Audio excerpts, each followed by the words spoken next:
السلام علیکم ورحمۃ اللہ وبرکاتہ۔ یہ بیان حضرت مولانا یاسر صاحب کا ہے جو شبہات کا ازالہ چینل کے چلاتے ہیں۔ انہوں نے کچھ باتیں ارشاد فرمائی ہیں مولانا طارق جمیل صاحب کے تعلق سے، ان کو سنیے، بہت ہی اہم باتیں ہیں۔ اب بہت نصیحت ملے گی ہمیں بھی اور مولانا طارق جمیل صاحب کو بھی۔ اب انشاءاللہ بیان سنیے۔ حضرت مولانا طارق جمیل صاحب کا قضیہ۔ حضرت مولانا طارق جمیل صاحب مجزلہ کے بارے میں سوشل میڈیا پر قیامت برپا ہے۔ کہنے والے یہی کہتے جا رہے ہیں کہ تبلیغ والوں نے مولانا طارق جمیل صاحب کی بے احترامی کی، مانسرا کا اجتماع میں بیان کرنے سے روکا۔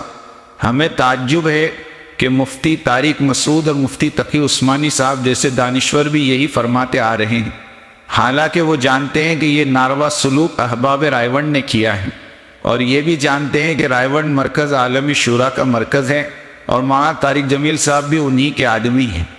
تبلیغ کا اصل مرکز تو مرکز نظام الدین ہے۔ اس جھگڑے میں مبہم بات کر کے عوام کو تو نہ الجھاؤ، جبکہ آپ مفتیان کرام بخوبی جانتے ہیں کہ مولانا طارق جمیل صاحب پر ستم رائے ونڈ والوں نے ڈھایا ہے۔ آپ پر ذمہ داری عائد ہوتی ہے کہ آپ اپنے بیان میں اس نقطے کو واضح طور پر بیان کیجئے کہ یہ جھگڑا عالمی شورا اور مولانا طارق جمیل صاحب کے درمیان ہے، نہ کہ مرکز نظام الدین کے ساتھ۔ یہ بات تو مولانا طارق جمیل صاحب بھی اچھے طریقے سے جانتے ہیں۔ افسوس کے ساتھ کہنا پڑتا ہے کہ ہمارے مفتیان کرام کدھر کا جھگڑا کس کے سر سونپ رہے ہیں۔ آپ دونوں مفتیان صاحبان سوشل میڈیا کے تاجدار ہیں۔ امید کرتا ہوں کہ اس مسئلے کو وضاحت کے ساتھ بیان فرما کر دنیا بھر کے تبلیغ والوں کے اس محلال کو دور فرمائیں۔ ہمارا کوئی رقیب نہیں، رائے ونڈ والے بھی ہمارے ہیں، مولوی طارق جمیل صاحب بھی۔ قسمت کو منظور تھا مولانا طارق جمیل صاحب پر یہ بھیانک آزمائش ٹوٹ پڑی۔ ویسے اللہ والوں کی ایک طویل تاریخ ہے جنہیں مختلف فتنوں سے آزمایا گیا۔ میں تو مولانا سے بہت قریبی تعلق کی بنیاد پر رات دن دعا گو ہوں کہ مولانا اس فتنے کو اس طرح صبر اور استقلال سے سر کرے جس طرح ماضی میں شیخ طریقت و شیخ المشائخ ابو عبداللہ اندلسی رحمت اللہ علیہ نے سر کیا۔ دونوں کی آزمائش میں مماثلت ہے۔ ابو عبداللہ اندلسی نگاہ کی پھسلن کی وجہ سے ایک یہودی لڑکی پر دل ہار بیٹھے، بعینی ہی اسی طرح مولانا طارق جمیل صاحب نے دعوتی فقیرانہ چوغا اتار کر سیلیبریٹی دنیا کی چمک دمک پر دل ہار بیٹھے۔ لیکن 10 سال بعد حضرت اندلسی پھر لوٹ آئے، توبہ کی اور زندگی کی ترتیب درست کر لی۔ ان کے مرید شبلی رحمت اللہ علیہ کہتے ہیں کہ حضرت شیخ جہاں پر چوٹ کھائی تھی وہیں سے آگے رفعتوں کی وہ منازل طے کرتے چلے گئے کہ جتنا کھویا تھا رب العالمین نے انہیں اس سے 10 گنا زیادہ دے دیا۔ اللہ کرے میرے عزیزم مولانا طارق جمیل کو بھی وہی عنایات ربانی عطا ہو۔ مشورہ عرض ہے کہ حدیث مبارک پر عمل کر لے، کل شیء یعود الی اصلی، مرکز نظام الدین چلے جائیں، اس سے آسان اور کوئی منزل سلوک کی نہیں ہے۔ اللہ تعالی ہم تمام کی اصلاح فرمائیں اور انسانیت کی عمومی ہدایت کے فیصلے فرمائیں۔ آمین آمین آمین، وآخر دعوانا ان الحمدللہ۔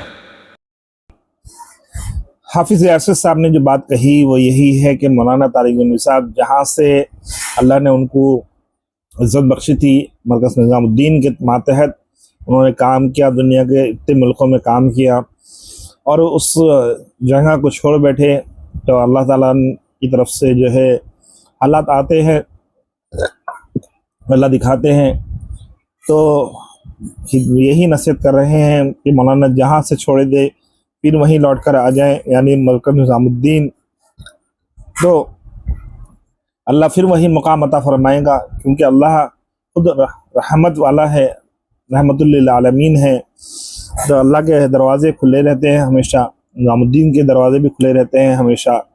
جسے ایک واقعہ بار بار ہمیشہ ہمارے بڑوں سے سنتا ہوں میں کہ ایک انسان تین مرتبہ 2 مرتبہ مرتد ہوا، لیکن اور 2 بار بھی ریٹرن آیا، تب بھی حضرت مولانا الیاس صاحب رحمۃ اللہ علیہ اس کو گلے لگائے۔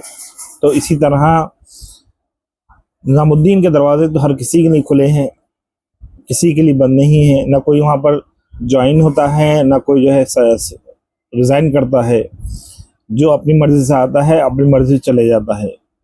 اسی لیے مولانا طارق جمیل صاحب کو بھی وہی نصیحت کی گئی ہے کہ وہ پھر ریٹرن آ جائیں، اللہ ان کو پھر وہی مقام عطا فرمائے گا۔ یہ جھگڑا تبلیغ کا نہیں ہے، یہ جھگڑا جو ہے شورا ورسز پاکستان کے اور مولانا طارق جمیل صاحب کا ہے۔ اللہ ہم سب کو کہنے سننے سے زیادہ عمل کرنے کی توفیق عطا فرمائے۔ ویڈیو کو لائک کریں، شیئر کریں اور چینل کو سبسکرائب کریں۔